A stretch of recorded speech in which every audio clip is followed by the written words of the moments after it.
Cette année, la célébration du mystère pascal prend place dans une année sainte qui a lieu tous les 25 ans. Et la démarche qui nous est proposée dans l'année sainte est la démarche de l'indulgence plénière, qui consiste à nous rendre dans un lieu de pèlerinage désigné par les évêques dans leur diocèse, comme par exemple cette basilique, et là, à vivre une démarche de conversion qui consiste à se laisser réconcilier avec Dieu et avec l'Église dans le sacrement de pénitence et de réconciliation, puis à manifester notre communion avec l'Église, d'une part en proclamant le symbole de la foi, le credo, et puis en priant aux intentions du pape, c'est-à-dire en rejoignant celui qui a la charge de toutes les églises et nous unir à sa prière. Puis il s'agit de sceller cette communion retrouvée avec l'Église dans le mystère de l'Eucharistie, en célébrant l'Eucharistie et en y communiant.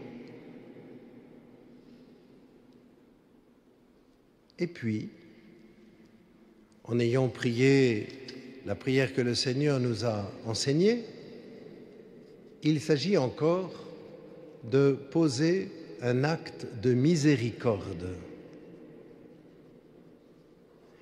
Et d'une certaine manière, c'est bien cet acte de miséricorde qui dit tout le sens et de la démarche de l'indulgence plénière et de l'année jubilaire.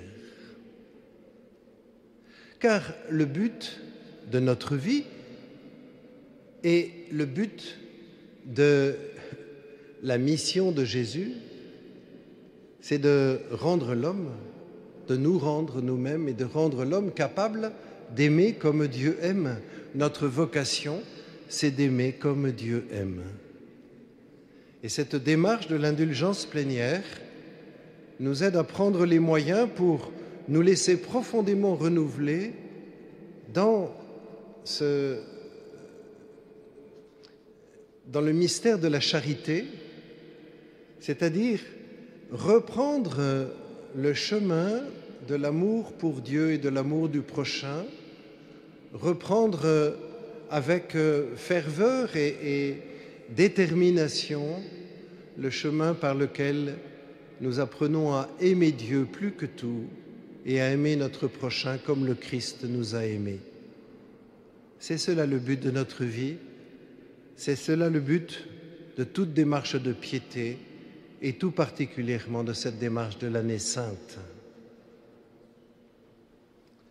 Aujourd'hui, dans cette célébration du Jeudi Saint, nous entendons le récit du mémorial de la Pâque avec les Hébreux, puis le récit de l'institution de l'Eucharistie, puis le récit du lavement des pieds. Ce mémorial de la Pâque et ce mémorial de l'Eucharistie nous rappellent sans cesse l'initiative de Dieu.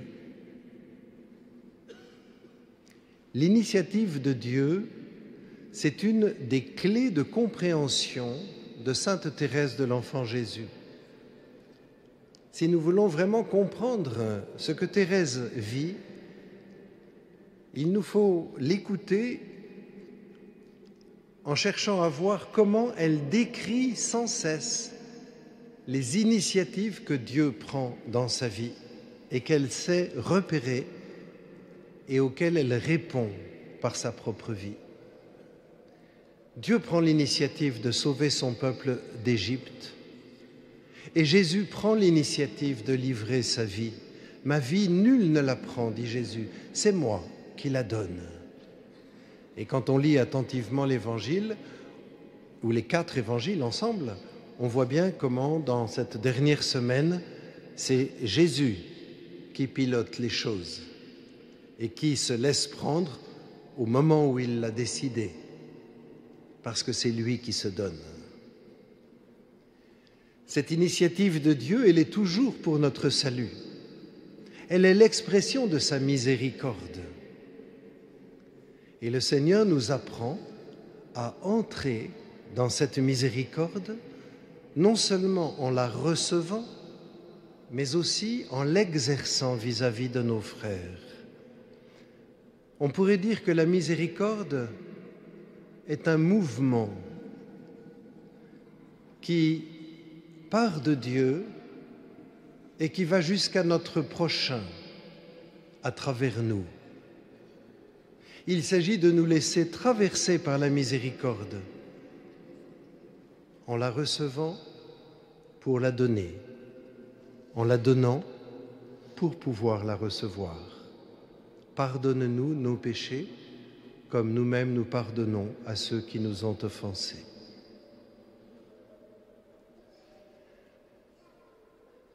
Dans le lavement des pieds, Jésus explicite un aspect fondamental du mystère de l'Eucharistie. L'Eucharistie, c'est Jésus qui se livre. Jésus qui se livre pour détruire la mort de l'intérieur, pour nous arracher à la puissance du péché et de la mort, et ainsi pour nous sauver. La présence qu'il nous laisse est une présence dynamique. Le Saint-Sacrement, c'est Jésus qui se livre. C'est la présence au milieu de nous de Jésus en acte d'offrande. Et lorsque nous venons communier, nous faisons un avec Jésus qui se livre. Nous sommes comme aspirés dans son acte d'offrande, entraînés dans son acte d'offrande. Le lavement des pieds nous dit que cet acte d'offrande dans lequel Jésus nous entraîne consiste en particulier à nous faire les serviteurs de nos frères. Donner sa vie, c'est très concrètement, en son corps, se mettre au service de ses frères, de la manière la plus humble qui soit. Lorsque Thérèse contemple le lavement des pieds, elle n'en parle qu'à un seul endroit, c'est dans la prière pour obtenir l'humilité. Et ce qu'elle nous en dit, c'est précisément « Ô puissant monarque des cieux, oui, mon âme trouve le repos en vous voyant revêtu de la forme et de la nature d'esclave, vous abaissez jusqu'à laver les pieds à vos apôtres. Je me souviens alors de ces paroles que vous avez prononcées pour m'apprendre à pratiquer l'humilité. » Deux points, ouvrez les guillemets. Je vous ai donné l'exemple afin que vous fassiez vous-même ce que j'ai fait. Le disciple n'est pas plus grand que le maître. Nous ne pouvons nous faire les serviteurs de nos frères que dans l'humilité.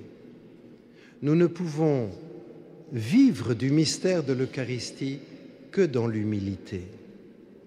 C'est-à-dire que dans l'attitude de Jésus qui est doux et humble de cœur. Et là aussi, dans le mystère de l'Eucharistie, Jésus nous fait partager d'une certaine manière cette douceur et cette humilité de cœur pour que nous puissions la vivre. Mais il n'y a jamais rien de magique, vous le savez bien, dans la vie spirituelle. Ce que Dieu nous donne, c'est à nous de le mettre en œuvre par et dans la grâce de Dieu. Mais le vieil homme qui est en nous est toujours à la recherche de pointer le bout de son nez.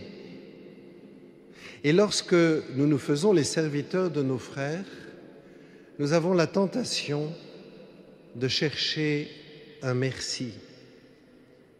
J'ai fait tout cela, je n'ai même pas eu un merci. Et Thérèse connaît cette tentation. On trouve cela dans le carnet jaune. Mère Agnès écrit à propos des sentiments dont on ne peut se défendre quelquefois lorsqu'après avoir rendu un service, on ne reçoit aucun témoignage de reconnaissance. Thérèse s'exprime. Moi aussi, je vous assure, j'éprouve le sentiment dont vous me parlez. Mais je ne suis jamais attristée, car je n'attends sur la terre aucune rétribution. Je fais tout pour le bon Dieu. Comme cela, je ne puis rien perdre. Et je suis toujours très bien payé du mal que je me donne à servir le prochain. Si, par impossible, le bon Dieu lui-même ne voyait pas mes bonnes actions, je n'en serais nullement affligé. Je l'aime tant que je voudrais pouvoir lui faire plaisir sans même qu'il sache que c'est moi. Le sachant et le voyant, il est comme obligé de m'en rendre. Je ne voudrais pas lui donner cette peine-là. Ce côté enfantin de Thérèse, qui déroute beaucoup de personnes, est en fait une attitude profonde de filiation. Elle prend au sérieux le fait d'être enfant de Dieu et de se comporter vis-à-vis de Dieu le Père comme un enfant, avec l'audace de l'enfant et la joie de l'enfant de faire plaisir.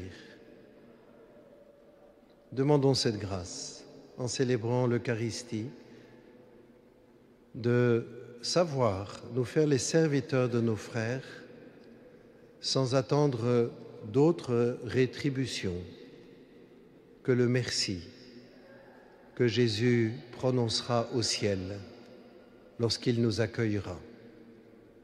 Amen.